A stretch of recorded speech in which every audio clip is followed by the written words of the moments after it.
हाँ तो प्यारे बच्चों, क्या हालचाल। उम्मीद करता हूँ आप सब अच्छे होंगे, मस्त होंगे, बेहतर होंगे और आप सभी की पढ़ाई बेहतर चल रही होगी। प्यारे बच्चों, एमपी बोर्ड में क्लास 12 का हिंदी का एग्जाम 7 मार्च को है। पहले 7 फरवरी को था, लेकिन अब भैया समय सारणी में थोड़ा बदलाव हुआ, इसलिए हम लोग भी सोचते हैं कि बीच बीच में हिंदी का लेक्चर आपको देते रहें। और हिंदी के सीरीज में बच्चों, हिंदी की श्रृंखला में आज आप लोग पढ़ने वाले हैं महत्वपूर्ण क्वेश्चन आंसर, जो कि कहीं भी नहीं मिलेगा बच्चों। आज सिलेक्टेड क्वेश्चन आंसर लेकर आया हूं। इस पीडीएफ में लगभग बच्चों 80 क्वेश्चन है। इस पीडीएफ में कितने क्वेश्चन है? 80 क्वेश्चन है। और देखते हैं कितने क्वेश्चन आज कर लेते हैं। हाँ भाई, यदि मान लीजिए ऐसे ही आप लोगों को और लेक्चर चाहिए तो इस वीडियो पे मैक्सिमम लोगों तक पहुंचना चाहिए, मैक्सिमम लाइक आना चाहिए। आपका एक लाइक हिंदी के प्रॉपर कंटेंट के लिए मोटिवेट करेगा हमें। और प्यारे बच्चों, जिन लोगों ने नोट्स लिया है उनको पता है कि कितना मेहनत करके कंटेंट आपको प्रोवाइड किया जाता है, और आज भी इसके लिए हमने बहुत सारा मेहनत किया है, तब आज ये लेक्चर आप लोगों के सामने आ रहा है। तो एक एक प्रश्न आप लोगों को लिखते चलना है, बढ़िया आप लोग तैयार करते चलना है। बाकी नोट्स यदि जो लिए हैं तो उनके पास तो है ही। हालांकि ये सारी चीजें हम नोट्स के बीच से ही निकाल कर पढ़ा रहे हैं, तो ये मत कहना कि सर हमारे नोट्स में क्वेश्चन नहीं है। कहीं ना कहीं क्वेश्चन है। अब उन्हीं का क्वेश्चन संग्रह करके अपन ये नोट्स तैयार किए हैं, मतलब इस पढ़ाने के लिए। चलिए शुरू करते हैं बच्चों आज के प्रश्न को। और आप लोगों से गुजारिश है कि भाई इसके प्रीवियस में भी हमने कई सारे लेक्चर दिए हैं, तो आप लोग जरूर देखना। बच्चे किस आशा में नीड़ों से झांक रहे होंगे? प्यारे बच्चों, यहां पर आप लोगों को देखना है, बच्चे किस आशा में नीड़ों से झांक रहे होंगे। जैसे चिड़िया जब बच्चों के लिए दाना लेने चल जाती है, भोजन की व्यवस्था करने के लिए चल जाती है, तब बच्चे क्या सोचते हैं कि हमारे माँ बाप आ रहे होंगे, उम्मीद से कि हमारे माँ बाप आएंगे, हमें प्यार देंगे, भोजन देंगे, दाना देंगे, पानी देंगे। तो नीड़ों से झांक रहे होते हैं। किसके लिए? भोजन के लिए, अपने माँ बाप की उम्मीदों के लिए, है ना, अपने माँ बाप की प्यार और दुलार के लिए बच्चे जो है नीड़ों से झांक रहे होंगे। देखिए बच्चों, जब आप लोगों के घर में देखो छोटा बच्चा हो और उसके माँ बाप मार्केट चल जाए, बाजार चल जाए, तो बच्चा दिन भर अपने माँ बाप को याद करता है कि माँ बाप आएंगे, कुछ ना कुछ लेके आएंगे, कुछ ना कुछ लेके आएंगे, कुछ ना कुछ लेके आएंगे और कुछ खाने की व्यवस्था जरूर करके आएंगे। ऐसे ही चिड़िया जब चली जाती है तो उनके बच्चे बढ़िया उम्मीदों के साथ झांक रहे होते हैं। बच्चे इस बात की आशा से नीड़ों से झांक रहे होंगे कि उनके माता पिता उनके लिए दाना पानी लेकर शीघ्र आएंगे उनके पास और उन्हें भोजन के साथ ढेर सारा प्यार भी देंगे। मतलब प्यार के लिए भी उम्मीदों से, है ना, नीड़ों से झांक रहे हैं और दाना पानी के लिए तो झांकते ही हैं। चलिए अगला जो प्रश्न है बच्चों, भाषा को सहूलियत बरतने से क्या अभिप्राय है? देखो अथवा सहित है, क्योंकि यदि क्वेश्चन आते तो अथवा सहित आते, तो प्रीवियस ईयर के क्वेश्चन हमने सेलेक्ट किए, तो आप लोगों को तैयार करना है। भाषा को सहूलियत बरतने का क्या अभिप्राय है बच्चों? देखिए जैसे हम किसी कविता को लिख रहे हैं, है ना, एक कविता का लेखन कर रहे हैं, किसी काव्य संग्रह को लिख रहे हैं, कोई भी कहानी लिख रहे हैं, कुछ भी चीज हम लिख रहे हैं, तो उसको लिखते समय हमें क्या चीज रखना चाहिए भैया कि भाषा इतना सरल और सहज हो जिससे कि हर व्यक्ति उसको समझ सके। देखो ना, भाषा का सहूलियत बरतने का मतलब क्या है कि जब भी हम लेखन शैली में, यदि हम कवि है तो लेखन या कविता लिखते हैं, पाठ संग्रह कुछ भी लिखते हैं, तो लिखते समय इन बातों को ध्यान में रखना चाहिए कि भाषा सहज और सरल हो ताकि हर व्यक्ति उसे आसानी से समझ सके। बच्चों, भाषा को सहूलियत बरतने का अभिप्राय है कि भाषा का सरलता, सादगी और सहजता से प्रयोग करना चाहिए। सरल, सहज, सादगी के साथ प्रयोग करना चाहिए। क्यों? क्योंकि उपयुक्त भावों के लिए शब्दावली का प्रयोग करते हुए बनावटी शब्दों के आडंबर से बचना चाहिए। अपनी बात सरल, सहज और भावानुकूल भाषाओं में, शैली में कहना चाहिए। कहने का तात्पर्य यह हुआ कि जब भी हम अपनी कविता का लेखन करते हैं, कविता लिखते हैं, तो कवि को ध्यान रखना चाहिए कि भाषा सरल, सहज, आडंबर युक्त नहीं होना चाहिए। मतलब सरल सहज होना चाहिए, आडंबर युक्त नहीं होना चाहिए। बनावटी बातों को ना लिखे, कठिन शब्दों का प्रयोग ना करें, एकदम सहज, सरल और एकदम सरल वाक्यों का प्रयोग करके लोगों तक से पहुंचाना चाहिए। ठीक है, चलिए ज्यादा डीप में मत जाना, जितना मैं करा रहा हूं उतना लिख लेना बहुत है। ठीक है, चलिए उषा कविता में कवि भोर की नभ की तुलना किससे की है? कितना बढ़िया है। जैसे हम राख से लीप देते हैं तो एक चौकोर हो जाता है, एकदम सुनहरा सा, है ना। और बच्चों नीले शंख जैसा, जैसा आप लोग देखोगे कि नीले शंख जैसे एक क्वेश्चन बनता है कि शंख का रंग कैसा है, तो शंख लोग सफेद जानते हैं, लेकिन यहां पर आपकी हिंदी में नीला रंग है, तो ऑब्जेक्टिव में नीला रंग लगाना, नहीं तो बोले शंख सर हमने देखा सफेद, तो भैया नीले शंख जैसा भोर की नभ की तुलना की गई है। ठीक है, राख के लिपे हुए गीले चौके से, थोड़ा बहुत यदि मिसप्रिंट है तो मैं बता दूंगा आप लोगों को, गीले चौके से केसर की घुली हुई काली सिल से, लाल खड़िया मली हुई स्लेट से, नील जल में हिलती हुई गौर के देश से। इससे तुलना की गई किससे बच्चों? भोर की नभ से। भोर का नभ का मतलब सूर्योदय होने के जस्ट पहले आकाश सुंदर नीलापन, धुंधलापन, इतना मनोरम आकर्षक दृश्य दिखाई देता है कि उनकी तुलना तरह तरह के पदार्थों से की गई है। जैसे आपका नीले रंग का भैया शंख है, उससे राख से लीपे हुए चौकियों से, जैसे आप अब तो आजकल राख से नहीं लिपते, लेकिन गांव देहात में जहां आज भी कच्चे मकान हैं वहां आप जाओगे तो गोबर से लिपते हैं और गोबर के साथ साथ राख का प्रयोग करते हैं। वैसे तो तिल का जो पौधा होता है, तिल के पौधे की जो राख होती है उससे सबसे ज्यादा लिपाई पोताई करते हैं गांव में देहात में, जहां आज भी बहुत पिछड़े लोग हैं, मतलब जहां है ना गरीबी ज्यादा है, वहां छोटे कच्चे मकान है ना, जहां बारिश ज्यादा हो रही है ना, बहुत ज्यादा उनके पास आय का स्रोत नहीं है, वो लोग अभी भी प्रयोग करते हैं और एकदम सुखमय जीवन जीते हैं। ऐसे भोर की नभ की तुलना कवि ने की है। लाल खड़िया मली हुई स्लेट से, स्लेट से आप लोग जानते होंगे है ना, नीले जल से हिलती हुई गौर की देह, मतलब नीले जल में जब से हिलती हुई एकदम सुनहरा दृश्य होता है, वैसे सुबह नभ का जो आकार है या दृश्य है दिखाई देता है। छोटा मेरा खेत कविता के संदर्भ में अंधड़ और बीज का मतलब क्या है? देखो बच्चों, अंधड़ का मतलब है कोई ऐसा शब्द या भाव उत्पन्न हो जाए जिसका कोई ठोस कारण ना हो। लेकिन जब बीज की बात करते हैं तो बीज के कारण एक ऐसा मन में भाव आ जाए जिसका ठोस कारण हो। ठीक है, जिससे आप लोग देखते हो बीज बोते हो तो अपना पौधा निश्चित है उगना है, लेकिन यदि आपने खेत में बीज नहीं बोया तो क्या सोच लिया कि अगले साल हमने बीज बोया था, कुछ बीज बच्चे होंगे, वो जम करके नया पौधा तैयार होगा, तो ये आपकी अंधड़ हो गई। लेकिन आपने बीज बो दिया है, पक्का कपास उगेगा, यहाँ पे पक्का यहाँ पर खेती हो जाएगी क्योंकि हमने बीज बोया है, तो आपका बीज हो गया। समझ में आया? अंधड़ का मतलब कोई ऐसा मन में भाव उत्पन्न हो जाना जिसका कोई ठोस कारण ना हो, लेकिन जिसका ठोस कारण होता है तो वो बीज का रोपण हो जाता है। जैसे देखिएगा, रचना के संदर्भ में अंधड़ का अर्थ है भावना का आवेश, कोई अज्ञात प्रेरणा जिसके कारण मन में कोई भाव जाग उठता है ना। मतलब भाई देखो क्या बोला, अज्ञात प्रेरणा, कोई ठोस कारण नहीं है, फिर भी मन में जो भाव जागृत हो गया बिना किसी कारण के, तो आपका अंधड़ है। लेकिन बीज का किसी निश्चित विषय वस्तु जिसका ठोस कारण है, उसके कारण मन में जब भाव उत्पन्न होता है बच्चों, तो अपना बीज कहलाता है। जब कोई विषय कभी हृदय को कुरेदता है और बिंब के रूप में तैयार होकर अभिव्यक्ति के लिए व्याकुल होने लगता है, तो उसे बीज रोपणा कहते हैं। ठीक है, क्या बोलता है? बीज रोपणा का मतलब कोई विचार कवि के मन में बार बार आ रहा है और उस विचार को अब उसको लिखना ही है, तो ऐसे भाव को लिखने के लिए कभी अंदर से कुरेदा जाता है कि भैया तुम इसको लिखो, इसको लिखो, तब वो अपना एक बीज का नाम ले लेता है। बीज स्वरूप उसे हम बोलते हैं कि बीज का रोपणा कहलाता है। ठीक है, तो अंधड़ का मतलब है कि कोई भाव या आवेग जो मन में उत्पन्न हो जाता है जिसका कोई मन में भाव ठोस कारण बिना ही भाव उत्पन्न हो गया है। लेकिन बच्चों, बीज का तात्पर्य है कि निश्चित किसी कारण से मन में भाव जागृत होना। जब कोई विषय व्यक्ति के मन में भाव जागृत होता है, उस विषय को बार बार अंदर से कुरेदता है कि भैया तुम इसको लिखो, तुम ऐसा करो, तो फिर कभी उसके बारे में लिखता है, करता है, वो आपका बच्चों बीज रोपणा कहलाता है। अगला प्रश्न देखते हैं, भक्तिन के आ जाने से देहाती कैसे हो जाती है? प्यारे बच्चों, ये तीसरा प्रश्न है, बाकी 2 दूना 4, 2 प्रश्न तो अथवा से 4 क्वेश्चन हम निकल लिया। ठीक है, भक्तिन के आ जाने से महादेवी अधिक देहाती कैसे हो गई? क्योंकि आप सबको पता है कि भक्तिन देहाती महिला थी और भैया अपने जीवन यापन के खर्चा पालन करने के लिए महादेवी वर्मा के यहाँ जाके घर में कार्य करती थी।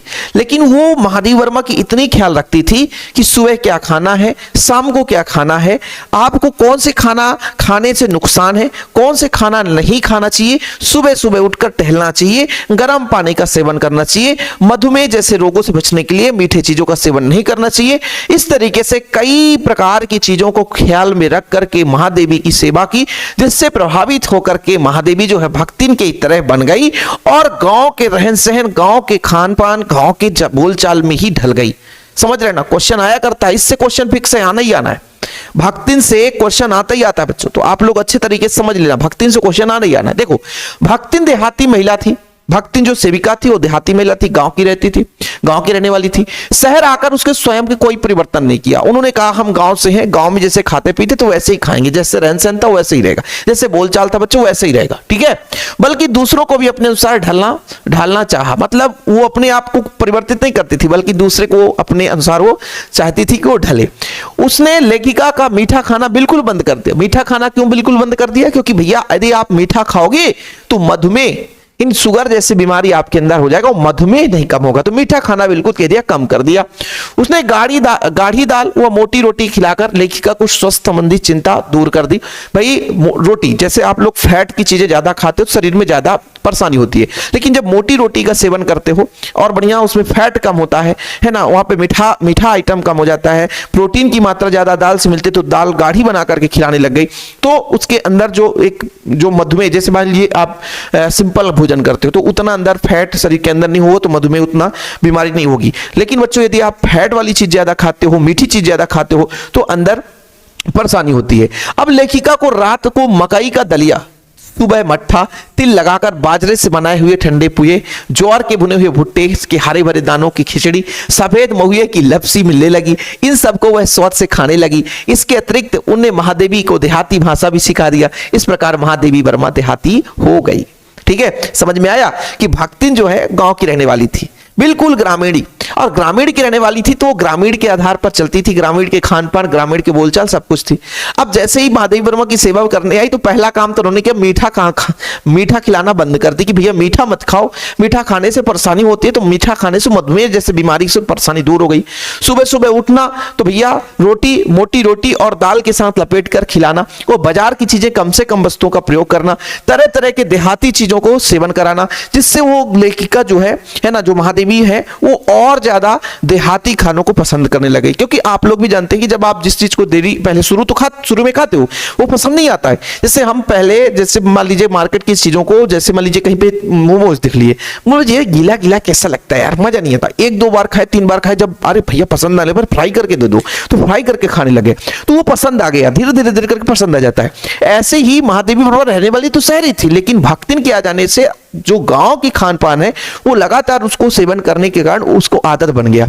और साथ में महादेवी के बोलचाल, महादेवी की जो बोलचाल है वो भक्तिन के बोलचाल के आधार पर वो गांव की देहाती भाषा सीख गई। इस तरीके से पूर्ण रूपेण वो देहाती हो गई। ठीक है, चीजें क्लियर? प्यारे बच्चों, आप लोग ऐसे प्रश्न बिल्कुल मत छोड़ना। ठीक है, भक्तिन, और यहां से क्वेश्चन एक बनता ही बनता है, आप लोगों से गुजारिश है। और आप लोगों को मैंने बता ही दिया कि कोई बच्चा नोट्स लेना चाहता है तो कांटेक्ट नंबर है 9685299149। हाँ भाई, आप लोगों को लगता होगा कि सर फ्री ऑफ कॉस्ट रहता है, तो नोट्स के लिए एक छोटा सा अमाउंट लगता है 100 रुपए, है ना। नहीं तो बच्चे मैसेज करते रहते कि सर मैं अनसब्सक्राइब कर दूंगा, सर आपको सीधा धमकी देते हैं, सर मैं आपको अनसब्सक्राइब कर दूंगा। प्यारे बच्चों, आप लोगों से गुजारिश है कि हम लोग यूट्यूब पे क्लास फ्री देते हैं और देते रहेंगे जितना, जब तक दम है कि हमारी खर्चा चल सकती है, हम बिल्कुल अंतिम दम तक देंगे। बस एक नोट्स के लिए एक छोटा सा अमाउंट लगता है, बाकी आपको सब कुछ यूट्यूब पे क्लास फ्री रहता है। हेलो सर, नमस्ते। हाँ जी, देखो मैं जब भी वीडियो रिकॉर्ड करता हूं, क्लास लिया रहता हूं, तो कॉल रिसीव नहीं करता हूं। बहुत अर्जेंट कॉल होता है तभी कॉल अटेंड करता हूं बच्चों। ठीक है, ठीक, समझ में आई बात? तो आप लोग भी ये थोड़ा बहुत कोऑपरेट किया करिए मेरे साथ कि सर यदि रिसीव नहीं कर रहे हैं तो कहीं ना कहीं बिजी होंगे। ठीक है, चलिए, तो जिनको भी नोट्स लेना है तो 9685299149 मेरा पर्सनल नंबर है। अगला प्रश्न बच्चों, मनुष्यों की क्षमता किन 3 बातों पर निर्भर करती है? पहला, शारीरिक वंश परंपरा, है ना, कैसा हमारे समाज में हमारे बुजुर्गों ने, हमारे बाबा दादा ने, कैसे उनकी दिमाग चली आ रही है, कैसे उनकी क्षमता। जैसे देखो, यदि कद काठी में जो बड़ा है उसका बच्चा भी कद काठी में बड़ा ही होता है, कद काठी में जो छोटा है उसका बच्चा भी हल्का छोटा ही होता है। मम्मी यदि बड़ी मिल गई तो फिर वो बड़ा हो जाता है। किसी न किसी का आनुवांशिक प्रभाव रहता है, तो आनुवांशिक वंश परंपरा से हमारे शारीरिक क्षमता का विकास होता है। दूसरा, सामाजिक उत्तराधिकारी, समाज में कैसा हमारे बाबा दादा बाबाओं का जगह कैसा था उसके आधार पर हमारी क्षमता होती है। जैसे मान लीजिए हमारा बाबा पावरफुल था, जब हमारा बाबा पावरफुल था तो इसका मतलब हमारे यहाँ 20-25 एकड़ जमीन रहे होंगी। भाई पावरफुल का मतलब, जैसे आप देख लो गांव में कुछ लोग ऐसे होते हैं जिनके पास 50-50 एकड़ जमीन है, मतलब इतनी जमीन है कि उनकी 3 पुश्तें तक खाते रहेंगी। वो भी मतलब एक प्रकार से मजबूत आदमी कहलाते हैं, क्योंकि उनके पास कुछ भी नहीं करते फिर भी 10 लाख का खेती होता है। और 10 लाख का तो कम से कम कोई करके भी 3-4 लाख की खेती, 10 लाख का 10 लाख उसको हिस्सा मिल जाए जिसके 50 एकड़ है। 10 लोग 20 लोग लगा दिए, भैया खेती करते रहो, 1/3 हमको देते रहो। तिहैया बोलते हैं जिसको बोलते हैं, अंधिया में भी काम करते हैं लोग खर्चा ले लो, तुम काम करो, आधा हमारा आधा तुम्हारा। तो ऐसे में भी लोग थोड़ा सा मजबूत हो जाते हैं मनुष्यों के अपने प्रयत्न से। अच्छा, कुछ लोग जन्म से कुछ भी नहीं लाते, ना उनके माँ बाप के पास ज्यादा होते, ठेला चलाते हैं उनके माँ बाप, लेकिन बच्चा पढ़ता लिखता गया, एक ऐसी स्थिति आ गई कि वो पढ़ लिख करके एक बड़ा अधिकारी बन गया। और जब बड़ा अधिकारी बन गया तो उसके पास वैसे भी सक्षम हो गया, मतलब उसके पास खान पान सब रहने के लिए जब खुद बना लिया, खुद 10 एकड़ बना लिया। आप देखो यूट्यूब पे ही देखो, ऐसे बहुत से लोग हैं जो कि आप बहुत उनकी बैकग्राउंड आप देखोगे तो बहुत गिरी हालत थी। अब जब गिरी हालत थी प्यारे बच्चों, और यूट्यूब पे अच्छा अपना मेहनत करने लगे, जब खुद का प्रयत्न करने लग गए, तो आज ऐसी स्थिति है कि बड़े बड़े करोड़पति पति भी फेल हो जाते हैं, समझ रहे हैं। तो ये स्थिति होती है, 3 चीजों से कोई व्यक्ति जो है क्षमता अपने आप को डेवलप कर सकता है। पहला क्षमता तो होता है वंशानुगत, दूसरा क्षमता सामाजिक समरसता, समाज के आधार पर अपने घर की कैसी बैकग्राउंड थी, तीसरा खुद का प्रयत्न करके, जैसे किसी घर में नेता है तो बाप दादा नेता थे तो बच्चा भी नेतागिरी में चल रहा है, लेकिन कुछ लोग जमीनी स्तर से जुड़कर खुद नेता बन जाते हैं और सक्षम हो जाते हैं। तो इस आधार पर 3 प्रकार से मनुष्य की क्षमता का विकास हो सकता है। ठीक है, चलिए अगला प्रश्न देखते हैं बच्चों, ढोलक की आवाज का पूरे गांव में क्या असर पड़ता है। ढोलक, जैसे आप लोग ही देखो कि अपने आसपास कहीं भी एक थोड़ा सा बैंड बाजा बजने लग जाए तो पैर जो है थिरकने लग जाते हैं, कमर जो है हिलने लग जाते हैं। मतलब कहीं ना कहीं ढोल नगाड़े से प्रयत्न होता है। और ये ढोल जो थाप है, एक प्रकार से ऐसी थाप है जो हर एक के जीवन में उमंगता ला देती है, हर एक के जीवन में। जैसे कोई बूढ़ा बुजुर्ग है ना, कोई रोग से पीड़ित है, सबके मन में ओज का गुण उत्पन्न हो जाता है। देखिएगा थोड़ा सा ढोलक, देखो यहाँ पे मिस प्रिंट है, इसके लिए मैं क्षमा प्रार्थी हूं बच्चों। ये ढोलक की आवाज से रात का सन्नाटा और भय कम होता था।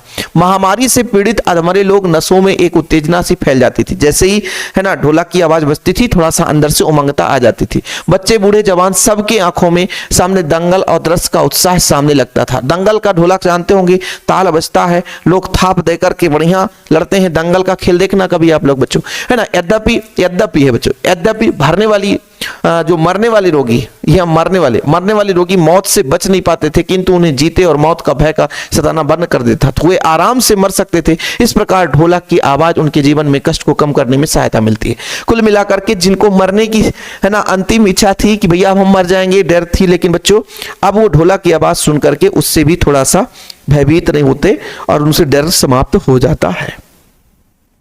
ठीक है, समझ में आई बात? गई प्यारे बच्चों कि नहीं आई?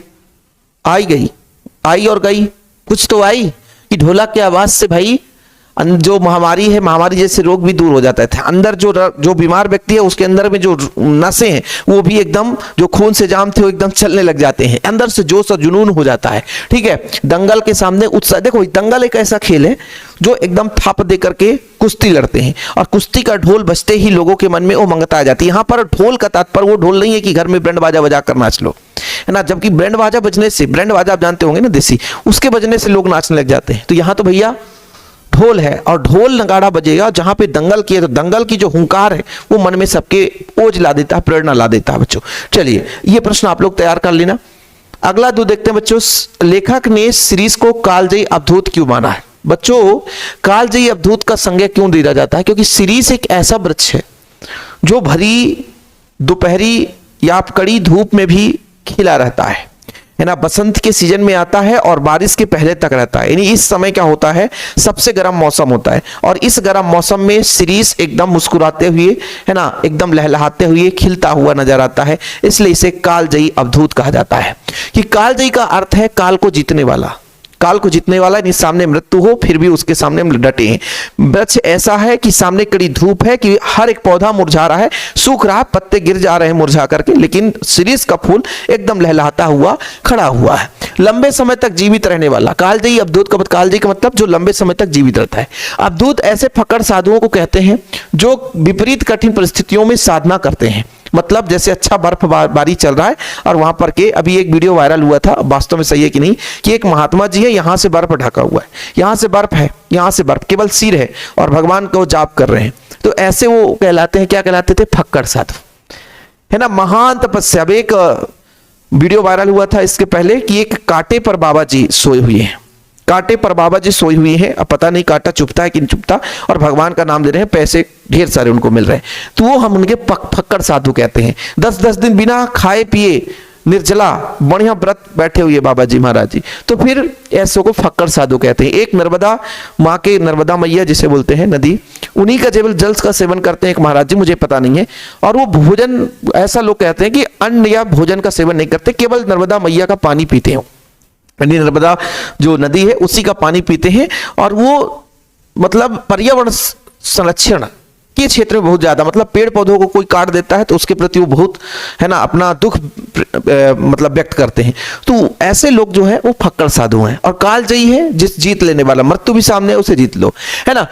इनसे तुलना की गई। इसी प्रकार शिरीष का वृक्ष भी है। कालजयी अवधूत कहने का आशय है कि वह कभी भी बाहर उमस तीखी गर्मी परवाह किए बिना फूलों में लदा रहता है, मस्त बना रहता है। समझ में आया? कालजयी मतलब मृत्यु को जीतने वाले, लंबे समय तक जीवित रहे। फक्कड़ साधु जो कितने भी कठिन परिस्थितियों, विपरीत परिस्थितियों पर भी अपना वो क्या करते हैं, तपस्या करते हैं। तो ऐसे ही कालजयी अवधूत को शिरीष के फूल को कालजयी अवधूत से तुलना की गई है कि भाई एक ऐसे शिरीष का फूल, ऐसी विषम परिस्थिति आती है कि लू चलता हो, गर्मी हो, ठंडी हो, शीत हो, लहर हो, है ना, गर्मी का लहर हो, लू हो, किसी भी परिस्थिति में शिरीष का फूल झुकता नहीं है, मुरझाता नहीं है, बल्कि खड़े रह करके एकदम सुनहरे, मतलब लहलहाते हुए, मुस्कुराते हुए, चेहरे में मुस्कान लिए हुए अपना जो पूरा का पूरा ओज गुण दिखाता हुआ भैया लहराता रहता है ना, खिला रहता है। तो शिरीष का फूल सीधा सीधा एक कालजयी अवधूत ही है बच्चों। ठीक है, चीजें क्लियर कि कालजयी अवधूत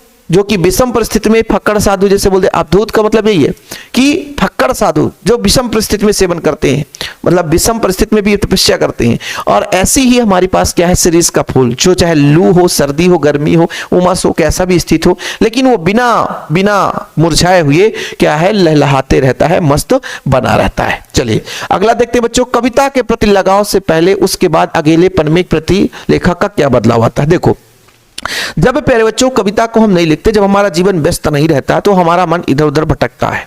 ठीक है, जैसे आपका मन खाली हो, बाजार चल जाए, लगता है ये भी ले लें, वो भी ले लें, ऐसा भी कर लें, लेकिन कुछ नहीं कर पाते, या कि ऐसी चीज ले आते हो जो परेशानी होता है ना। कहीं पे बैठे हो, जब आपका कोई उद्देश्य नहीं है तो मन भी नहीं लगता, क्या करें यार, किसके पास जाएं, किससे बात करें, कहां करें, क्या करें, मजा नहीं आता। लेकिन जब किसी टारगेट को बना लेते हो कि आज हमें इतना काम करना है, तो आप उसी में लीन हो जाते हो, कहीं आपको कहीं व्यस्तता नहीं लगती, और भैया बढ़िया आप मदमस्त होकर के समय पता नहीं चलता और दिन बीत जाता है। आप खुद सोचो कि आज एक सुबह उठो, पढ़ाई करने बैठे, सुबह उठोगे, उद्देश्य बना लो कि हिंदी हमें इतना चीज पढ़ लेना है, तो आप उसके लिए भैया प्रयत्न करने लग जाओगे, लगातार प्रयत्न करोगे और पूरा दिन पढ़ोगे, क्योंकि आपने टारगेट बना लिया है कि शाम 8 बजे के पहले पहले हमने इतने चैप्टर खत्म करने हैं। तो जब इतना चैप्टर खत्म करना है, तो भैया वहां पे तो रुकना है ही नहीं है, लगातार करना है। तो उसका उद्देश्य जब हो जाता है, तो हम उसके प्रति लग जाते हैं। ऐसे ही कभी जब खाली मन था, जब वो किसी प्रकार से किसी चीज का लेखन नहीं करता था, तो उसको अकेले बैठना बुरी लगता था, समय भारी लगता था, है ना। लेकिन जब उसके मन में लेख लिखने का भाव आ गया, तो दिन भर उसी के विचार में डूबा रहता है, उसी के भाव में खोया रहता है, और जो भी लेख लिखना रहता है उसी के बारे में सोचता रहता है। इस तरीके से जब वो कविता का कोई लेखन नहीं करता था, तो अकेलापन महसूस होता था, दुख और दर्द का महसूस होता था। लेकिन जैसे ही वो लेखन कार्य में लग गया, तो कभी भी अकेलापन का महसूस नहीं होता, बल्कि उसे और भी समय की कमी हो जाती है। ऐसे आप अपने भाषा में लिख सकते हो। कविता के प्रति लगाव से पहले उसके बाद में अकेलेपन के प्रति लेखक की धारणा विषय में लेखक स्वयं कहता है कि इस कविताओं के साथ खेलते हुए मुझे 2 बड़ी शक्तियां प्राप्त हुई। पहले यहां पर क्या है भैया, ठीक है, चराते थे, यहां पर कोर नहीं हो सकता, ये तो मिसप्रिंट है ना। पानी लगाते हुए, दूसरों का काम करते हुए अकेलापन लगता था, मतलब कुछ भी भैंस वगैरह चरा रहे हैं, गाय चरा रहे हैं, कुछ भी कर रहे हैं, मतलब हम खेती भी कर रहे हैं, कुछ भी कर रहे हैं, तो हमको बहुत ऊब लगता था, मतलब ऊब जाते थे उस काम करते करते, हमको बहुत ज्यादा, है ना, अकेलापन महसूस होता था, है ना। किसी के साथ बोलते हुए, गपशप करते हुए, हंसी मजाक करते हुए काम करना अच्छा लगता था, हमेशा कोई ना कोई साथ में होना चाहिए, तभी लगता था, ऐसा लगता था कि। लेकिन अब अकेलेपन में कोई ऊब नहीं होता है। मतलब कहने का तात्पर्य, जब हम कविता का लेखन नहीं करते थे, तो हमारे अंदर भाव ही ऐसा था कि भाई किसी न किसी के साथ रहे, हंसी मजाक करते हैं, तब तो मजा है। नहीं, अकेला काम करते थे, गैस चराते, भैंस चराते हैं, खेत में काम करते हैं, कुछ भी कर रहे हैं, तो हमको अकेलापन लगता था, है ना। लोगों के साथ होना जरूरी था, लेकिन अब ऐसा नहीं लगता। कोई ऐसा हमारा अंदर कोई भाव उत्पन्न नहीं होता। मैं अपने आप से ही खेलने लगा, उल्टा अब तो ऐसा लगने लगा कि मैं अकेला रहूं उतना अच्छा है। उसके साथ कविता ऊंची आवाज, है ना, में गाई जा सकेगी, किसी भी तरह से अभिनय किया जा सकेगा, कविता गाते गाते थुई थुई करके नाचा जा सकता है। मैं सचमुच नाचने लगता था। मैं अनेक कविताओं को अपने खुद की चाल में गाना शुरू कर दिया। कहने का तात्पर्य लेखक कहता है कि भाई मुझे अब खुद समय की इतनी कमी हो गई कि भाई लोगों का जरूरत ही नहीं पड़ा, मुझे एहसास ही नहीं होता किसी के साथ रहूं। अकेला महसूस होना, मतलब अकेला रहना ज्यादा पसंद करता था, क्योंकि अकेला रहने से कविता अच्छे से हम गा सकते हैं, थिरक थिरक के नाच सकते हैं, उसके भावनाओं से प्रेरित होकर के भाव में लिप्त हो सकते हैं। ऐसी कविता हम लिखते हैं कि जब भाई हमारे अंदर कोई भी भाव उत्पन्न होता है, तो अकेलापन की जरूरत होती है। जैसे आप किसी भी चीज का लेखन कार्य कर रहे हो बच्चों, तो वहां पर यदि कोई साथ में आ जाए, तो लगेगा कितना जल्दी ये चला जाए, हम अपने बारे में कुछ सोचे। तो इसी प्रकार से यहां पर कवि ने अपने बारे में बताया है। ठीक है, चलिए आगे बात करते हैं बच्चों अगला प्रश्न। बाकी आप लोगों को नोट्स लेना है, तो बता ही दिया मैंने कि भैया ऐसे नोट्स मात्र आप लोगों को तैयार करके दिया जाता है, 100 रुपए चार्ज है बच्चों। ठीक है, चलिए अगला प्रश्न बच्चों, यशोधर बाबू की पत्नी समय के साथ कैसे बदलने में सफल हो जाती है। देखो भाई, यशोधर बाबू की पत्नी बच्चों के समय के आधार पर वो बदल जाती है। ठीक है, क्योंकि नई परंपराओं के आधार पर टलने की उसकी आदत है, क्योंकि बच्चे जो हैं आज भी देखो नई परंपरा के आधार पर चलते हैं, है ना, नई चीजों को देखना पसंद करते हैं। लेकिन उसके जो पिता हैं यशोधर बाबू जी हैं, उनके जो गुरु हैं किशन दा, उनके पुराने सीनियर जो हैं किशन दा, है ना, उनको आदर्श मानते थे। और किशन दा जिस तरीके से पुरानी रीति रिवाज के आधार पर चलते थे, तो यशोधर बाबू भी अपने पुराने रीति रिवाज के आधार पर चलते हैं, इसलिए वो बदलने में सफल नहीं होते प्यारे बच्चों। ओके, यही चीज यहाँ पर लिखा हुआ है कि यशोधर बाबू पत्नी अपने पुत्र पुत्रियों की तरह से या तरफदारी करने से, है ना, वो क्या हो जाती है, मजबूरी के कारण ज्यादा मॉडल बन गई है। मतलब अपने बच्चों के भाव से, अपने मतलब जो भाई बहन है उनके पुत्र और पुत्रियां जिसे बोलते हैं ना, तो पुत्र पुत्रियों के एक प्रकार से प्रभाव से, उनके कारण से, उनकी मजबूरियों से वो बदल गई है। और बदलने का तात्पर्य है कि नए मॉडर्न जमाने पर वो भी जीना पसंद करती है ना। लेकिन उनके पिताजी यशोधर बाबू जो है, यहाँ पे देखो ना चाबू लिखा हुआ है, गलत है, यशोधर बाबू, है ना, अपने पुराने सीनियर किशन दा को अपना गुरु मानते हैं, है ना, आदर्श मानते हैं, और उन्हीं के आधार पर, पुरानी विचार धारा के आधार पर वो चलना पसंद करते हैं। इस कारण से वो, है ना, बदलने में असफल रहते हैं। मुद्रित माध्यमों में लेखन के लिए किन बातों को ध्यान में रखना चाहिए। मुद्रित माध्यम मतलब जो हम लिख रहे हैं बच्चों, समाचार लेखन में लेख लिखते हैं, जैसे आप दैनिक समाचार देखते हो, दैनिक जागरण, दैनिक भास्कर, हिंदुस्तान, है ना, पत्रिका, ये सब समाचार लेखन है। और इनको लिखते समय किन किन बातों को ध्यान में रखना चाहिए। तो वैसे तो सबको पता है भैया कि कोई भी चीज लिख रहे हैं हम, उसका भाषा एकदम सहज सरल हो, बर्तनी शुद्ध होनी चाहिए, समय ज्यादा ना लगे, है ना, कम समय में आकर्षक एवं सुनहरा हो, पढ़ने में उसमें तारतम्यता बनी होनी चाहिए। ऐसा नहीं कि एक लाइन पढ़े दूसरा लाइन कुछ और हो। तो इन सब चीजों को आप लोगों को लिख देना है। लेखन में भाषा, यहां पे बच्चों भाषा, वर्तनी, व्याकरण और शैली का ध्यान रखना चाहिए, है ना। समय सीमा, यहाँ पे समय सीमा और आवंटित जगह के अनुशासन का पालन करना हर हाल में जरूरी रहता है। लेखन और प्रशासन के बीच, प्रकाशन, यहाँ पर प्रकाशन है बच्चों, लेखन और प्रकाशन मतलब लिखते हैं और उसको प्रकाशित करते हैं, इसके बीच गलतियों और अशुद्धियों को ठीक करना जरूरी होता है। लेखन में सहज प्रवाह के लिए तारतम्यता बनाए रखना चाहिए। जो मैंने बोला कि लेखन में भाषा सहज हो, सरल हो, है ना, बर्तनी शुद्ध होनी चाहिए, ऐसा लिखे ताकि लोग उसे समझ सके।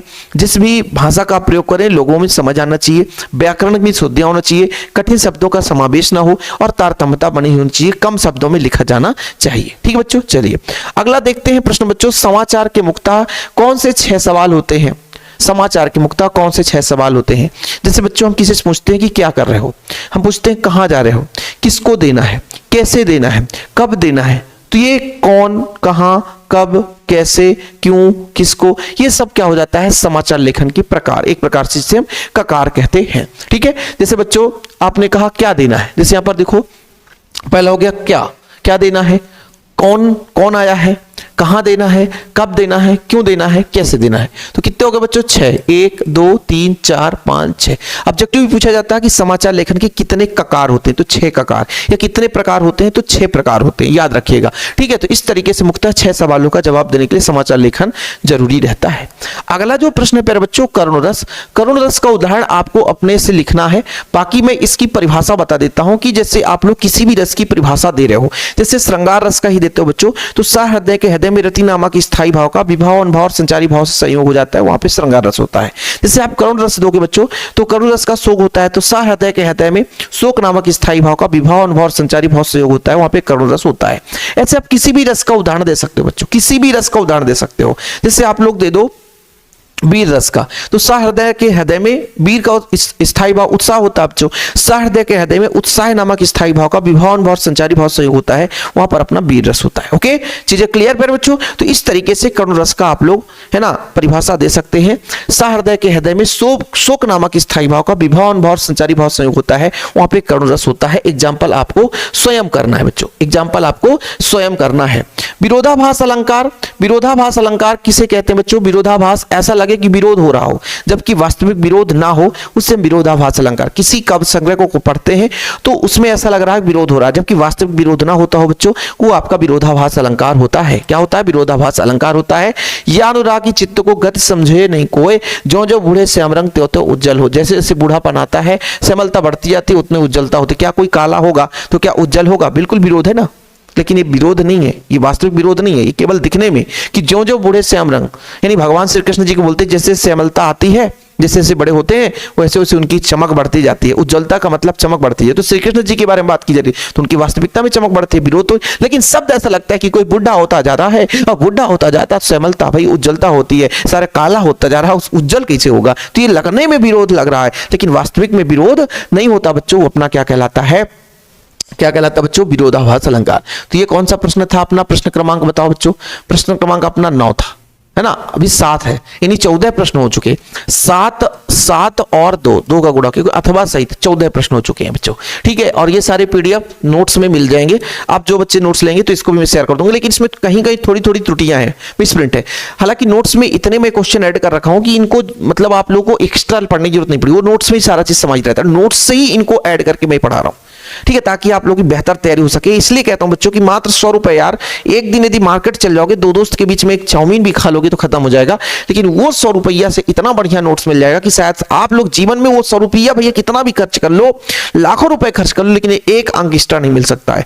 आज यदि आपने मतलब 75 की पढ़ाई कर रखी है, यदि हो सकता है 3 नंबर भी आपके मिल गए, 78 नंबर आ गया, तो वो 3 नंबर के लिए 3 लाख भी खर्च करोगे तो कुछ नहीं होगा, जो कि नोट्स के 100 रुपए में हो सकता है। इसलिए प्यारे बच्चों, आप लोगों को तैयारी करने के लिए मात्र 100 रुपए खर्च करने के लिए मत सोचो यार, इतना प्रॉपर आप लोगों को मिल जाएगा, जीवन में परेशानी नहीं होगी। देखो बच्चों, सोरठा छंद किसे कहते हैं? क्वेश्चन पूछा गया है, ध्यान रखिएगा। सोरठा छंद, देखो सोरठा छंद दोहा का उल्टा होता है। जिससे दोहा बन रहा है, 10वीं में दोहा पढ़ के आओ तो 12वीं में सोरठा बन जाएगा। दोहा का उल्टा सोरठा होता है, ठीक है। पहले और तीसरे यानी विषम चरण में बच्चों विषम यानी 11-11 मात्राएं होती है, और सम चरणों में दूसरे और चौथे में बच्चों सम चरण में किसमें? सम चरणों में 13-13 मात्राएं होती है। कितनी 13-13 मात्राएं होती है बच्चों, ठीक है। जो सुमिरत सिद्ध होई गण नायक करिवर बने करहूं अनुग्रह सोई, है ना, बुद्धिराज शुभ गुण सदन। ये आप लोगों को याद रखना। जो सुमिरत सिद्धि होई, सिद्धि लिखा है ना बच्चों, सिद्धि होई, जो सुमिरत सिद्धि होई गण नायक करिबर बदन करत अनुग्रह सोई बुद्धिराज शुभ गुण सदन। अब जैसे कुछ बच्चे सोरठा छंद याद करके रखें, सोरठा छंद का एग्जांपल उनको ऐसा जो उनसे याद है, तो फिर जरूरी नहीं कि इसको आप याद करो, जो आपसे बन रहा है उसी को याद करो, जो नहीं बन रहा है तो फिर भाई आप लोग इसे याद कर लो। अभिधा व्यंजना लक्षणा, शब्द शक्ति के कितने प्रकार होते हैं? तो शब्द शक्ति के 3 प्रकार होते हैं। एक तो होता अभिधा, दूसरा व्यंजना, तीसरा लक्षणा। अभिधा व्यंजना लक्षणा, क्या? अभिधा व्यंजना लक्षणा। उसमें से अपना अभिधा शब्द शक्ति है, जिससे गाय दूध देती है। हमने सीधा सीधा वाक्य का अर्थ समझ लिया कि हाँ गाय दूध देती है। तो जब किसी वाक्य को, किसी काव्य को हम पढ़ते हैं और सीधा सीधा उसका वास्तविक अर्थ समझ में आता है, वहां पे अभिधा शब्द शक्ति होती है। गाय दूध देती है, हाँ भाई गाय दूध दे रही, सीधा सीधा समझ में आ गया। लेकिन लक्षण, वह मूर्ख है, वास्तव में वो मूर्ख ना हो, लेकिन मान लीजिए वह गधा है, वो बोलते गधा है।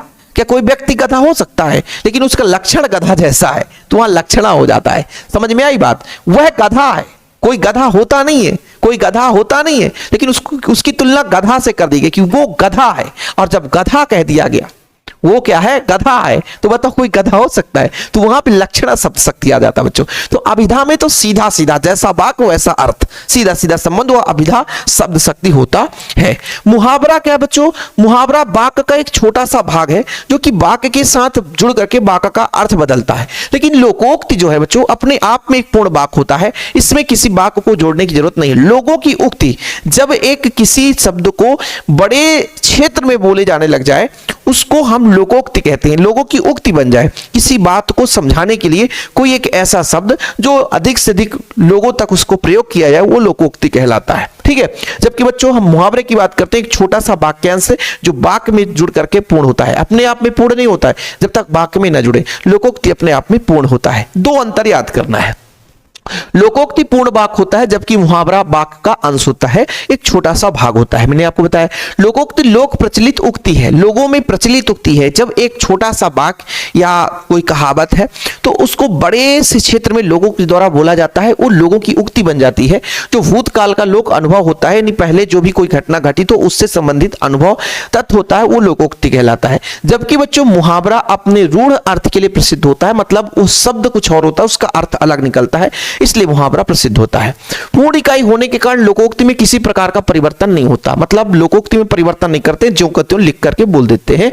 लेकिन बच्चों जब मुहावरा में इसका प्रयोग, मुहावरा जब हम वाक्य में प्रयोग करते हैं तो इसका अर्थ थोड़ा सा बदल जाता है। क्या होता है बच्चों? बदल जाता है। समझ में आया? प्रश्न आपके कितने हो गए? 9। 9वां प्रश्न चल रहा बच्चों, है ना। चलिए चीजें क्लियर है आप लोगों को। अगला प्रश्न देखना बच्चों, निपात शब्द क्या है? कोई ऐसा भाग, कोई भी काव्य संग्रह का एक छोटा सा भाग जिसको जोड़ देने से उस पर जोर मिल जाए, उसमें ताकत मिल जाए, उस वाक्य को ऊर्जा मिल जाए। जैसे तुम्हें स्कूल जाना चाहिए और बोल दे भैया तुम्हें भी स्कूल जाना चाहिए, भी शब्द वहां ताकत दे दिया। तुम्हें पुरस्कार तो मिलना चाहिए, लेकिन दूसरा टीचर आया, ए बाबू तुम्हें भी पुरस्कार मिलना चाहिए, तुम भी विद्यालय डेली आते थे, टीचर के साथ अच्छा व्यवहार करते थे, पढ़ते भी अच्छे थे, तुम्हें भी मिलना चाहिए, तो वहां पे जोर मिल गया। मतलब एक छोटा सा ऐसा बात अतिरिक्त भार देने के लिए एक शब्दों का हम प्रयोग कर देते हैं, वो शब्द बच्चों आपका निपात शब्द कहला जाता है। यानी जिस शब्द को वाक्य में प्रयोग करने से उसका थोड़ा सा क्या भाव उत्पन्न हो जाए, उसका थोड़ा सा ताकत बन जाए बच्चों, वो अपना क्या कहलाता है? निपात शब्द कहलाता है। जिसके प्रयोग से किसी भी वाक्य में जोर उत्पन्न हो जाए, यानी ताकत मिल जाए बच्चों, निपात शब्द करना। जैसे तुम्हें आज तक रुकना नहीं पड़ेगा, तुमने तो हद कर दी, है ना। तुम तक जहां पर देखो ना, तुम्हें आज तक क्या हो गया? निपात शब्द हो गया। तो तुमने हद कर दी, तुमने तो हद कर दिया, तो शब्द निपात, यहां पे जोर मिल गया, ताकत मिल गई बच्चों। ओके चलिए, बाकी अपना नोट्स व्हाट्सएप नंबर तो आपको मिल ही गया है, 100 रुपए में नोट्स मिलता है बच्चों। ये कॉन्टैक्ट नंबर है 968529 ओके चलिए, अगला जो प्रश्न है, वाक्यों को शुद्ध करना है। वाक्यों को शुद्ध करना है। ईश्वर के अनेकों नाम है, तो इसका हो जाएगा ईश्वर के अनेक नाम है। ईश्वर के अनेकों नाम नहीं, ईश्वर के अनेक नाम है। मुझे केवल मात्र 20 रुपए, देखो यहां पे दो चीज है, केवल भी चाहिए और मात्र भी चाहिए, है ना। तो एक ही, तो केवल को हटा दो, मुझे मात्र 20 रुपए दीजिए, मुझे मात्र 20 रुपए दीजिए। तो भैया आप लोग दोनों ना लगाओ, मुझे केवल हटा दो, मात्र 20 रुपया चाहिए। वाक्य का शुद्धिकरण, तो मुझे मात्र 20 रुपए दीजिए। ओके चलिए, अगला प्रश्न यहां पे वाक्य परिवर्तन करना है। जैसे बच्चों शीरीष के वृक्ष बड़े और छायादार होते हैं। देखो भाई यहां पर प्रश्नवाचक बनाना है, तो बोल दो क्या शीरीष के वृक्ष बड़े और छायादार होते हैं? क्या जोड़ दो, बस हो गया। 15 वर्ष बीत गए, है ना। ओह अरे 15 वर्ष बीत गए, विस्मय सूचक बनाओ, अरे 15 वर्ष बीत गए, वाह। तो अरे जोड़कर बच्चों क्या? अरे, और यहां पे थोड़ा सा मिसप्रिंट है, यहां पे लिखे नहीं है 15 वर्ष बीत गए, अरे 15 वर्ष बीत गए, ऐसे में आप लोगों को थोड़ा सा करना है। ओके चलिए, अगला जो प्रश्न है बच्चों, जेब के भरे होने और मन के खाली होने से मन की क्या दशा होती है? जेब के भरे होने और मन के खाली होने, अपने जेब में खूब सारा पैसा लेकर के मन में किसी प्रकार से उद्देश्य बिना जब बाजार चले जाते हैं तो आप अनावश्यक चीजों को खरीद लेते हैं, है ना, और बाजारवाद को बढ़ावा देते हैं। ठीक है, ये चीज है बच्चों। देखो जब जेब के भरे होने और मन के खाली होने पर मन नहीं मानता, वह चाहता है तो ये भी ले लूं, वो भी ले लो, और अनावश्यक और आरामदायक, है ना, मालूम होता है, और बिना काम का चीज वस्तु को खरीद लेता है। यही बाजारवाद है बच्चों। आप लोग जब बाजार दर्शन चैप्टर पढ़ते हो तो बहुत अच्छे तरीके से देखते हो कि जब हम बाजार जाते, आज जैसे हमने बाजार गया, बाजार जाने पर हमारा उद्देश्य नहीं, तो चले गए, बस हो गए, पहुंचे वहां। अब पैसा तो जेब में है, तो लगेगा यार ये भी खा लेते हैं, वो भी खा लेते हैं, चलो ये घर के लिए ले जाते हैं, घर में ये चीज नहीं है। और जब हमारे पास पैसे कम है, और फिक्स भी है कि इतना ही चीज हमें खरीदना है, तो फिर वो बाजारवाद को बढ़ावा नहीं देता। बाकी यदि आपके पास पैसे हैं, बिना, है ना, उद्देश्य के बाजार चले गए, तो फिर आप लोगों को वहां पर बाजारवाद को ही बढ़ावा देना पड़ेगा, क्योंकि अनावश्यक चीजों को खरीदेंगे, और अनावश्यक चीजों को खरीदेंगे जो कि किसी वैल्यू का नहीं रहता बच्चों। ठीक, चलिए अगला देखते हैं। राजा के द्वारा कुश्ती लड़ने की आज्ञा मिलते ही क्या होगा? अरे भाई देखो, ढोलक की थाप बजेगी, है ना, ढोल नगाड़े बजेंगे, और लोग के मन में उमंग आ जाएगी, सब लोग कुश्ती लड़ने के लिए अपनी अपनी तैयारी शुरू कर देंगे। राजा के द्वारा कुश्ती लड़ने की आज्ञा मिलते ही बाजे बजने लगे, मतलब ढोल नगाड़े बजने लगे। दर्शकों में फिर से उत्तेजना फैल गई, कोलाहल बढ़ गया। मेले के दुकान बंद करने के दौड़े चांद सिंह की जोड़ी चांद की कुश्ती हो रही। दर्शकों में फिर उत्तेजना फैल गई, कोलाहल बढ़ गया। मेले के दुकान में दुकानदारी बंद कर दौड़े चांद सिंह की जोड़ी। चांद की कुश्ती हो रही है, मतलब भाई चांद सिंह की कुश्ती देखने के लिए जितने भी हाट बाजार के लोग हैं सब दुकान कान बंद किए, और जैसे राजा का आज्ञा मिला ढोल नगाड़ा शुरू हुआ, लोग अपने अपने सब काम छोड़ करके, है ना, लोग दौड़ने लगे, कोलाहल बढ़ गया, है ना। चांद सिंह की जोड़ी कुश्ती लड़ने के लिए आ रही है, इस बात को सुन करके भाई सब लोग एकत्रित हुए, और कोलाहल मतलब लोगों के बीच में जो आवाज है वो बढ़ गई और मजा आने लग गया। उत्तेजना सबके मन में ढोल नगाड़े बजने से फैल जाती है। तो कुल मिलाकर के वर्णन किया गया बच्चों कि जैसे ही आज्ञा मिलती है बाजा बजने लग गया, ढोल नगाड़े पिटने लग गए, दर्शकों के मन में उत्तेजना आ गई कि भैया अब क्या है, दंगल का खेल शुरू होने वाला है, कुश्ती शुरू होने वाली है। दुकान बंद करके लोग दौड़ रहे हैं। दौड़ कैसे रहे? चांद सिंह की जोड़ी कुश्ती में, है ना, लगे हैं, मतलब चांद सिंह की जोड़ी में कुश्ती होने वाली है। लोगों में शोर शराबा, कोलाहल की मात्रा बढ़ जाती है। दुकान बंद करके लोग दौड़ पड़ते हैं देखने के लिए। शिरीष का पेड़ कब से कब तक फूलता है बच्चों? ये आपको बता दिया गया कि शिरीष का पेड़, है ना, बसंत के आगमन से बरसात के पहले पहले तक, यानी वर्षा ऋतु के पहले पहले तक फूलती है। ठीक है बच्चों, शिरीष का पेड़ कब से कब तक खिलता है? तो बसंत के आगमन के साथ शिरीष का पेड़ लहक उठता है, आषाढ़ तक निश्चित रूप से खिलता रहता है, कभी कभी तो भादों तक भी खूब खिलता रहता है ना बच्चों, ये आप लोग याद रखिएगा। महादेवी वर्मा ने स्वयं व भक्तिन के मध्य किस प्रकार से नकारा है? देखो भाई, यदि हम कह दें कि महादेवी वर्मा और भक्तिन एक सेवक और स्वामिनी है, तो महादेवी वर्मा कहती है कि मैं स्वामिनी और वो सेवक, जबकि हम उसको कभी भुला नहीं सकते। सेविका का अर्थ होता है कि एक निश्चित समय तक वो मेरी सेवा करे और उसके बदले पैसा ले, बाद में उसे मैं भूल जाऊं, वो मुझसे भूल जाए, क्योंकि वो पैसे के दाम पे काम की थी, खत्म। लेकिन मैं भक्तिन को कभी भूल नहीं सकती, ना तो कभी छोड़ सकती है, इसलिए मैं सेवक और स्वामिनी संबंध बिल्कुल नकारता हूं, है ना, कि हम सेवक और स्वामिनी नहीं हैं, बिल्कुल नकारते हैं, क्योंकि हमारा उससे इतना लगाव है कि यदि हम सेवक की तरह उसे हम छोड़ना भी चाहें, उसे हम नहीं छोड़ सकते प्यारे बच्चों। ठीक है, महादेवी वर्मा ने स्वयं और भक्तिन के मध्य सेवक स्वामी के संबंध को नकारा है। उन्होंने सेवक और स्वामी का संबंध माने ही नहीं।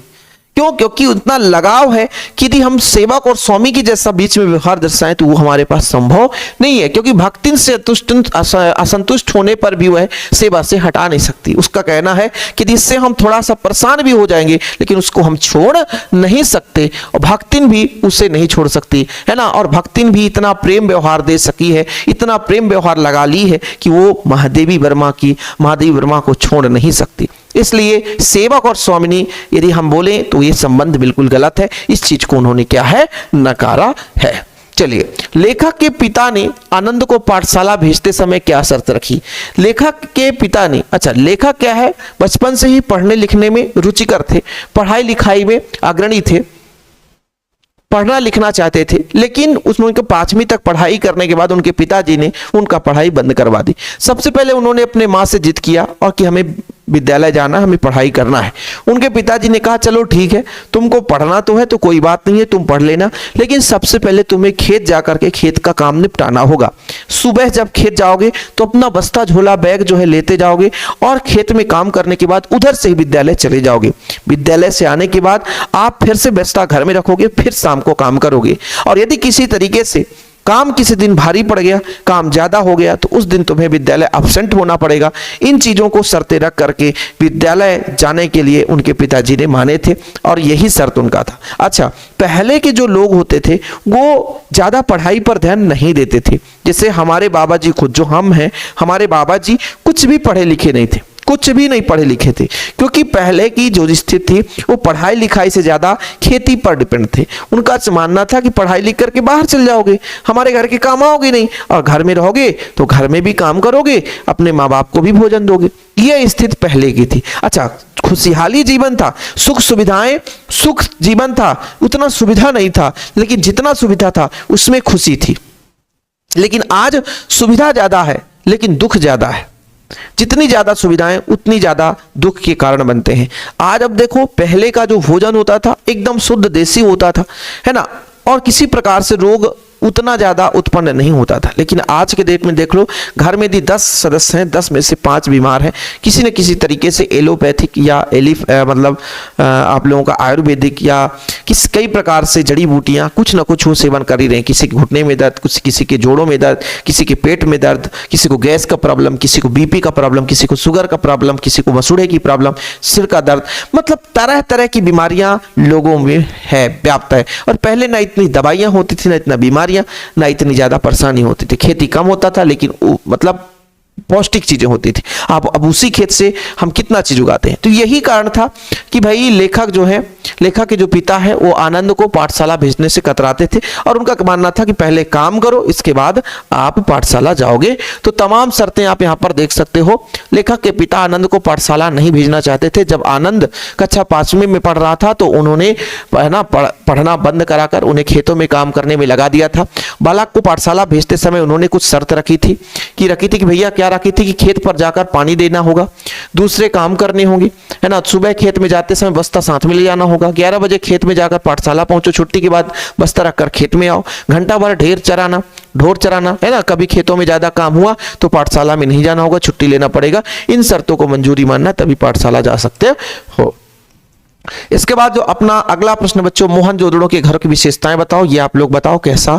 सड़कें बनी हुई थी, सड़क के किनारे नालियां बनी थी, घर के पीछे आंगन था, है ना। घर में जो है खिड़कियां बनी हुई थी, एक कतार से घर बने थे, है ना। ये सारी चीजें बच्चों देखो जरा। सड़कों के दोनों ओर मकान होते थे। मोहनजोदड़ो की सभ्यता में सड़कें बढ़िया पक्की बनी थी, सड़क के किनारे नालियां थी, नालियों के किनारे क्या है मकान बने हुए थे, दोनों ओर मकान बने थे। परंतु सड़कों की ओर घर का पृष्ठ पिछला भाग होता था, मतलब आंगन पीछे की ओर होता था, घर का पिछला भाग। अब क्या है, लोग क्या करते हैं आंगन पोर्च सामने बनाते हैं, लेकिन मोहनजोदड़ो में क्या था कि जो मेन पोर्च था वो पीछे रहता था और घर का पिछला भाग रोड साइड रहता था। ठीक है। कोई खिड़की नहीं था, खिड़कियों में शायद दूसरी मंजिल पर हो, यानी पहली मंजिल की बात करें तो खिड़की नहीं होती थी, दूसरी मंजिल पर खिड़की रखते थे। बड़े घरों के भीतर आंगन चारों तरफ से कमरों की खिड़कियां जरूर थी, पर छोटे व बड़े दोनों प्रकार के होते थे। मतलब जो घर हैं छोटे बड़े सब होते थे, बीच में आंगन होता था, चारों तरफ घर का ऐसा सुविधा था। एक कतार में बने रहते थे सारी घरें, इनकी वास्तुशैली लगभग एक सी थी। मुखिया का घर 2 आंगन वाला था, मतलब जो मुखिया होता था घर का उसके घर में 2 आंगन होते थे। एक बड़ा घर भी था जो शायद उपासना का केंद्र होता था, वह 2 मंजिला था। बड़े घरों में छोटे कमरे भी थे। कुछ घरों में ऊपर की मंजिल में निशान है पर सीढ़ियां नहीं है, खिड़की दरवाजों पर छज्जों के निशान नहीं थे। दूसरी मंजिल शायद सहतीरों, है ना, पर बनाई जाती थी। यहाँ के घर राजस्थान के जैसलमेर के घर जैसे थे। ये तमाम चीजें हैं, इसको आप लोगों को पढ़ना है। ठीक है। मोहनजोदड़ो की विशेषताओं के बारे में आप लोगों को पढ़ना है बच्चों। ठीक है, ये आप लोग देख लेना, थोड़ा सा इसको आप लोग अपने हिसाब से कर लेना। मैंने कई बार बताया है, बार बार थोड़ा सा आप लोग इसको देख लेना। नए और अप्रत्याशित विषयों के लेखन में छात्र छात्रों में कौन कौन से गुण होने चाहिए।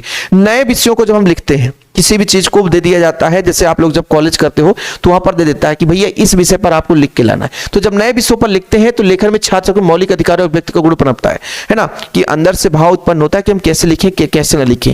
विचारों में तर्कशीलता आती है, तर्क भाव उत्पन्न होता है, बुद्धि कौशल का विकास होता है। ये इंपॉर्टेंट क्वेश्चन है बच्चों कि भाई अभिव्यक्ति मतलब अपने विचार व्यक्त करने की क्षमता उत्पन्न होती है। जैसे आपको कहीं भी आपको बुलाया गया और अचानक खड़े कर दिया गया, बोले पर्यावरण संबंधित आप 2 मिनट का मतलब अपना भाव व्यक्त कीजिए, तो फिर आपको सोचना पड़ेगा ना, तो वहां पर बोलने की शब्दशैली विकास होगा कि नहीं होगा, बिल्कुल होगा।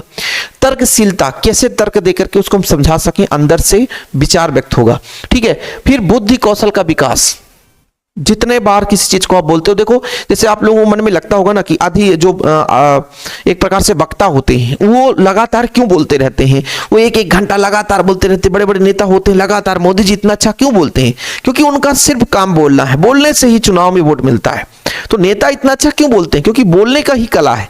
जो जितना अच्छा बोलेगा वो उतना अच्छा नेता बनेगा। समझो, आप किसी कर्मचारी को देखो तो उतना अच्छा नहीं बोलेगा, कोई दिक्कत नहीं है, लेकिन आप नेता को देखो तो बोलते आना चाहिए। यदि बोलना सीख गया, लोगों को ऐसा लगे कि भाई ये सबसे अच्छा नेता यही है, लोगों के दिल को जीत लिया बोलकर, तो भैया वही सब कुछ है ना, सब कुछ है। और उसके लिए हम तो अपना जान भी दे देंगे, ऐसे भी लोग तैयार होते हैं। तो नेता में बोलने की शैली, जो बोल सकता है वही नेता बन सकता है।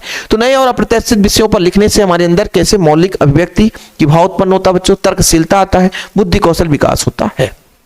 अगला प्रश्न चलते हैं। फिल्म और रंगमंच पर दृश्यों को किसकी सहायता से प्रभावशील बनाया जाता है। देखो बच्चों क्या बोला है, फिल्म और रंगमंच पर दृश्य को किसकी सहायता से प्रभावशील, मतलब लोगों को सीधा सीधा इफेक्ट डाले, लोगों के मन में उसका जो बात है सीधा बैठ जाए, वो किस तरीके से प्रभावित होगा, किस तरीके से प्रभावशील बनेगा। इसके लिए क्या करना पड़ेगा, रंग पच, दृश्य को, प्रकाश, लोकेशन, मंच सज्जा और अभिनेताओं की भाव है ना गरिमाओं पर प्रभावशील बनाया जाता है। कुल मिलाकर के इसका कहना यह है कि फिल्म की रंगमंच सज्जा, जहां पे हम उसको अभिनय करके दिखाते हैं, वहां का सजावट कैसा है, जो उसको करने वाला है मतलब जो उसका अभिनय दिखाने वाला है उसके अंदर भाव कैसे हैं। ठीक है, साथ में बच्चों है ना, थोड़ा सा कलर डिस्टर्ब हो गया क्या, ओ बाबू कैमरा भी भाई एंड वक्त में एग्जाम के टाइम में तू भी मत रोना यार, है ना, नहीं तो पता चले तू भी रोने लग जाए।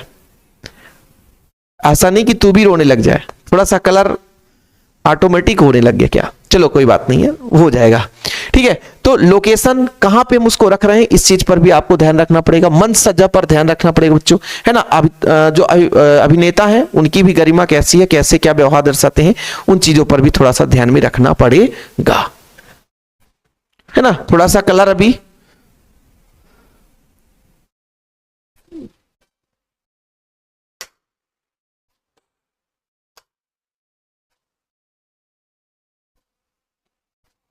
अभी तो और लाइटिंग का डिस्टरबेंस है, चलो कोई बात नहीं है, ठीक हो जाएगा अपना।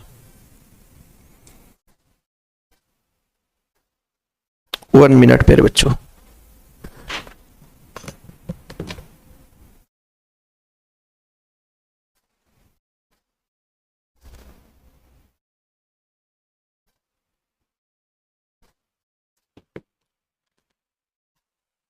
दुश्मनी किस चीज से इसकी जानते हो, किससे?